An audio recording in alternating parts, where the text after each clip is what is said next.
Welcome to Vietlingo. Learn Vietnamese your way, your dialect. My name is Thanh Huyền, a Vietnamese teacher at Vietlingo. Quick questions for you. Do bù and bò sound the same to you?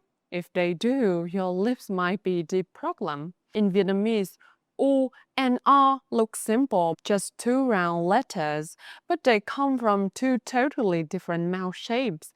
In this video, I'll help you master the difference between U and A so you sound clear, confident, and totally natural when you speak Vietnamese. Let's start with U. For U, your lips are tight and round, like you are about to whistle or blow through a straw. The sound is deep, short, and comes from the back of your mouth. It's similar to the English sound in boot or food. Try with me. U, U, U. Notice how small and round your lips are. That's perfect. Now let's move to A. For A, your mouth more open and relaxed. Your lips still form a circle, but it's bigger and nose are tight. The sound is lower and broader, like the English law. Try it. A, A, A. So remember, O, small, tight, high sound. A, big, open, low sound. Let's alternate. U, A, U, A, U, A. Feel how your lips and jaw move? That's the difference. Now let's practice some real Vietnamese word. Word with U. Phu, cũ, chú, hù, mù, lụ. Word with A. Bo, hò, chó, thỏ, võ, cọ. Repeat after me slowly.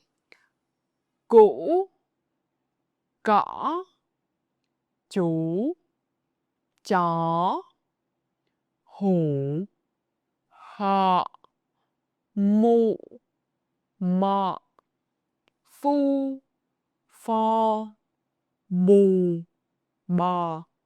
When you say U, keeps your lips small and tight. When you say A, open your lips wider and lower your jaw slightly. If you exaggerate it now, it sounds natural later. Let's look at some common minimal pairs when U and A completely change their meaning. Chú, chó, bù, bò, ngu, ngo, nhủ, nhỏ, mụ, mọ, and dũ, dõ. Listen carefully. When your lips are tighter, that's U. When they are open, that's A. It's all about mouth shape and tension. Let's put what we have learned into the real sentence. Repeat after me and pay attention to the vowel shape. Tôi có một chú chó. 2. Con bò đang ăn cỏ. 3. Thu ngủ ở trên tủ. 4. Ông nọ bị mù. 5. Cái áo này đã cũ rồi. Focus on how your lips move. Small and tight for U, big and round for A. That's what makes your Vietnamese sound natural and easy to understand. Time for the quick quiz.